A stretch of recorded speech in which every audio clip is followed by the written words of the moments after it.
I was an alderman and a member of the GVRD, and we had meetings with the chief forester of the day, etc. We were told, and the words used, I think I can remember them fairly accurately, over 25 years ago, that they would do selective logging to take out diseased trees and to feed trees that might cause fire because they were punky and old.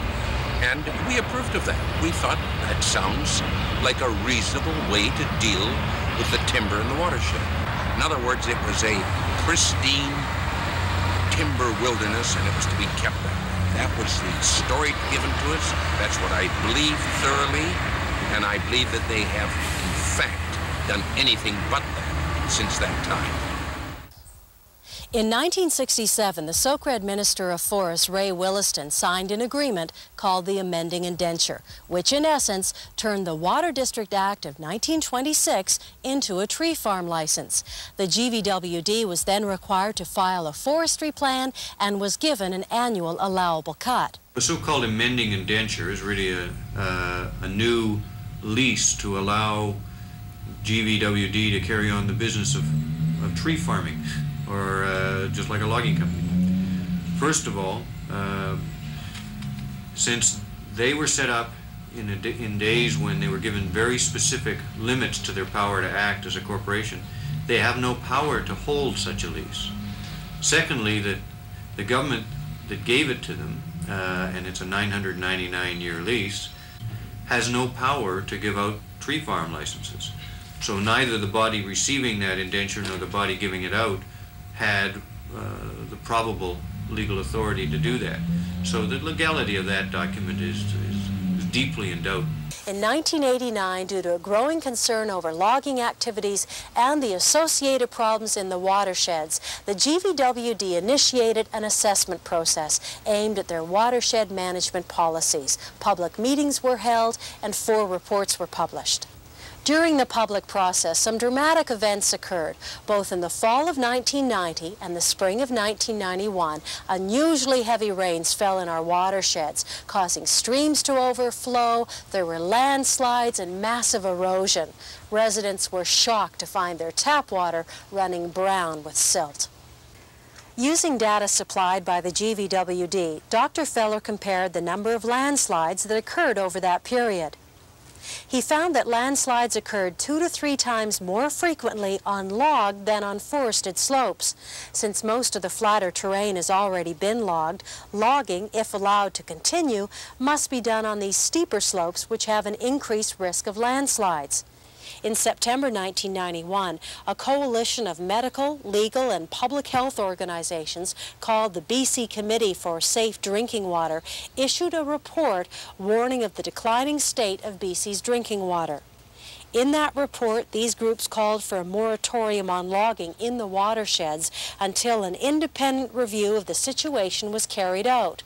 A 3-year ecological study began in 1992, but the logging has continued, and so has the controversy. In October '92, a group of young protesters chained themselves to the gates of the Capilano watershed for 5 days in an attempt to stop the logging trucks.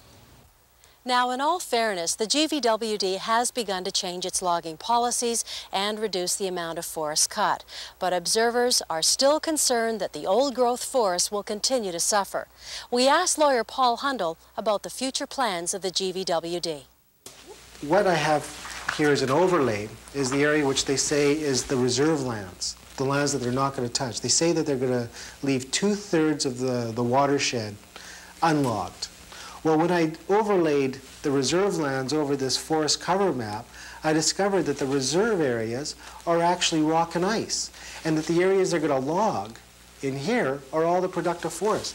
If you look carefully at how they came up with this line here, when you look strictly at the forest cover map, you see that the area that they put in the reserve was all rock and ice. And they simply drew a line around the forest, and they say, we're going to take the forest and leave you the rock and ice. Yet they tell the public that they're saving 2/3 of the watershed land base, leaving the impression that they're saving 2/3 of the forest. The question remains, why is the GVWD continue to allow the old-growth forest to be fragmented? Some people believe that the answer may lie in the economic value of the old trees. The timber from the old-growth forests in our watersheds is prized as some of the best in the world. At a recent GVRD log auction, log buyers from local and international markets shelled out over $4 million for this timber. I think human beings, we just can't keep our hands off. And the problem is that, well, as one of the presidents of a major multinational once told me, he said, well, a tree doesn't have any value till you cut it down. So the problem is, you see, those trees represent timber.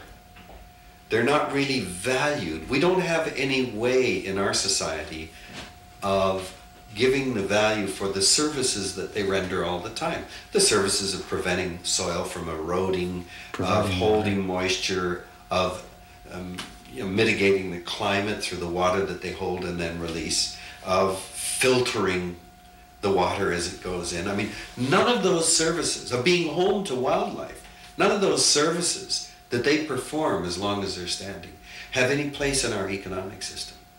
So that we look out, we say, it's a waste.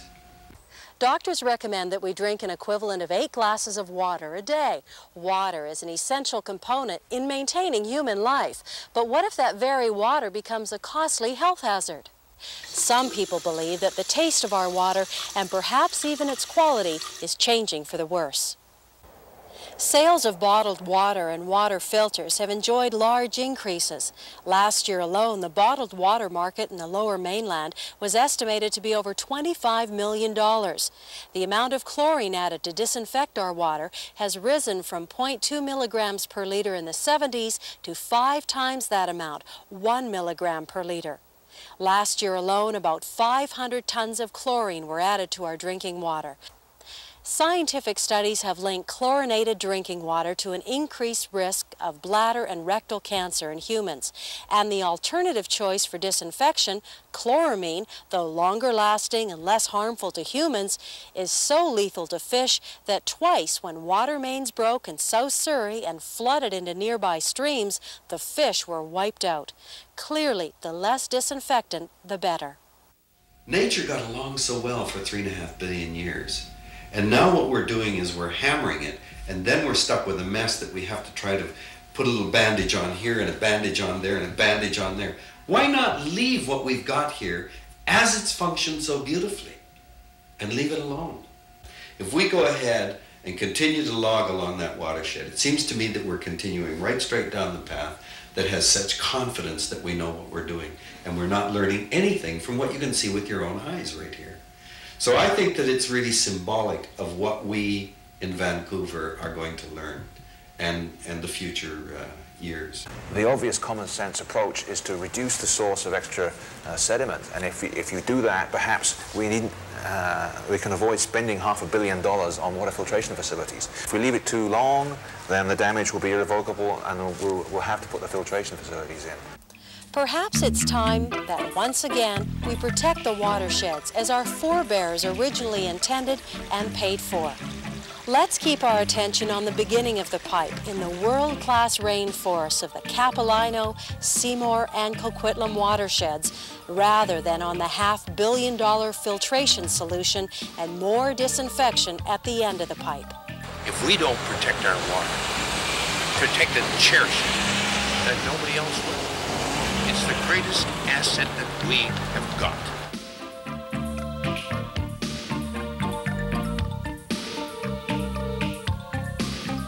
The resolution of this issue lies with you, the viewer. Let your mayor know how you feel. Also call the Greater Vancouver Regional District at 432-6200.